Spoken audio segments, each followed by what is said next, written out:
Hey, this is Rod Young. I'm coming back to you about this van trip. Now, I already told you about the intro, basically, how I decided to take a van trip.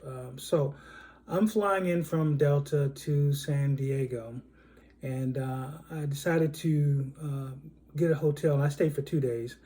I decided to get a hotel at the Indigo at the Gas Lamp District in San Diego.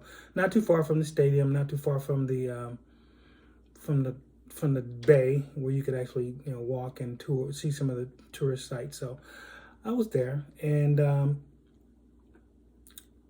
had a really good time. Some really good restaurants there. I had some really good Mexican food, and it was really incredible. I live in Atlanta.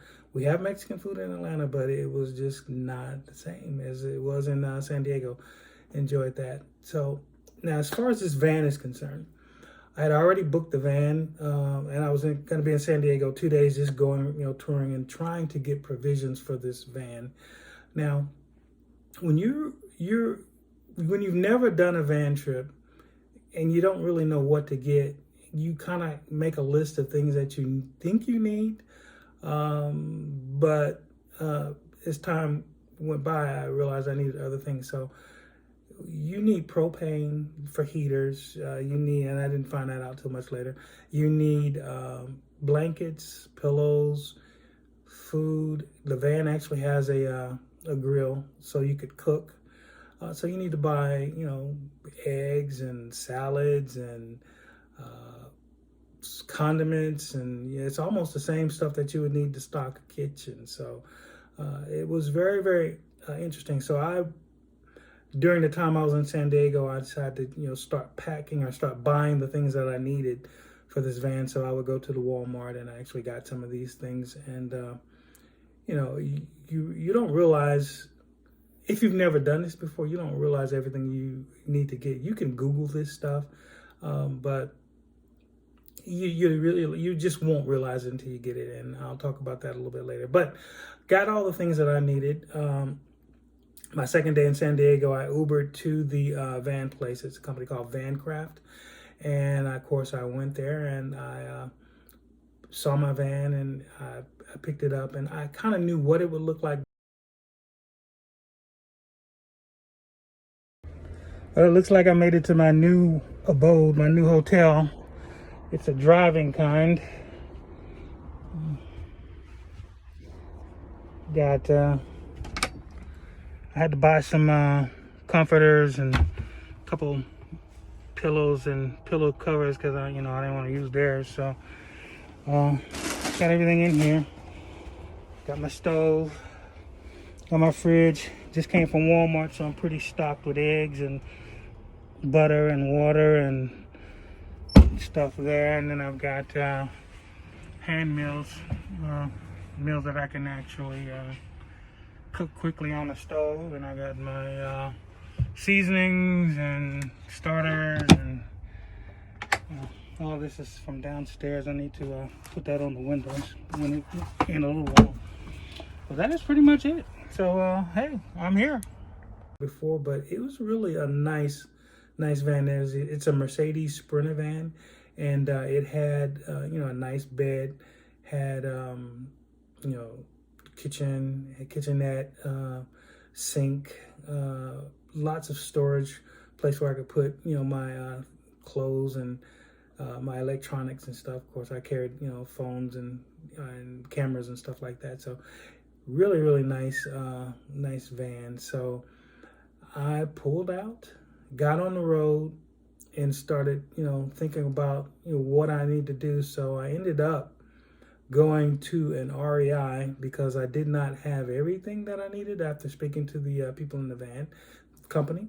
So I went to REI and I got some more provisions. And it's a lot of this stuff was like the food that you could actually in the packaged food that they sell at REI. Of course, I did get another blanket and some containers for like water, and I did actually bought some water.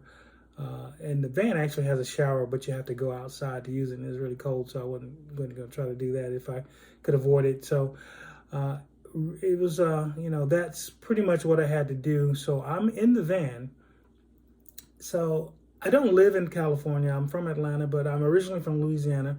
My father, my great grandmother was from Chicago, but she retired in California, and she was in the armed services. She was in the Navy.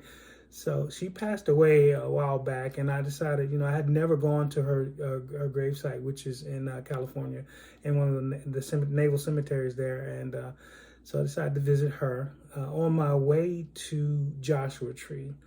Joshua Tree was the first national park that I decided to go to after I picked up the van. That was on the original plan, so I decided to stick with the original plan. Now, I bought a national park pass because I know that it was $85, and I knew that I was going to take this van, and I knew I was going to be going to a lot of national parks. So that pretty much paid for itself after the third national park I'd gone to. So it was a great thing. I advise you to get a national park pass if you're going to do this type of thing. And also, it kind of helps you with the camping, and that's another interesting story.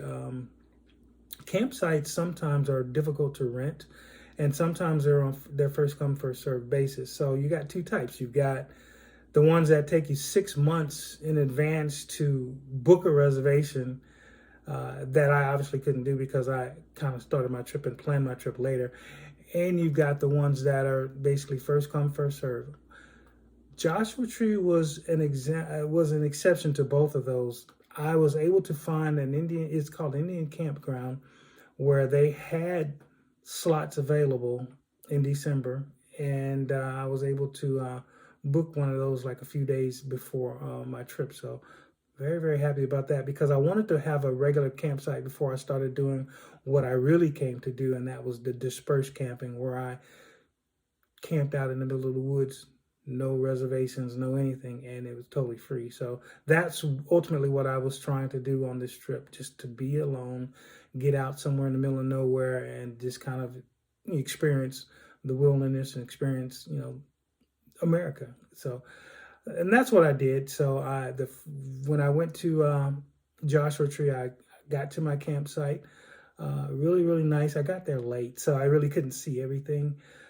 But when I woke up in the morning, I had parked, backed into my campsite, and put my covers on my van, the windows, cover the windows and the doors so that people couldn't look in and I couldn't look out. And then I realized I needed to use the heater that the van provided. I didn't think I would need a heater, but it got cold, and I pulled the heater out. And that's when I realized I'm going to have to buy propane. Butane, one of them. So I'm gonna have to get this. So I had some, but I did not have enough to last a 28-day trip. So the next morning, that was on my list of things that I need to do. But that night, I actually slept really well, and I enjoyed the quiet. You could hear people outside. I was in a campsite, so it wasn't like I was actually alone, which is what I really ultimately wanted to do. But it was quiet. It was nice, and but the next morning when I woke up, it was incredible. The views were beautiful. The sunrise. This is incredible. I may as well be on the moon.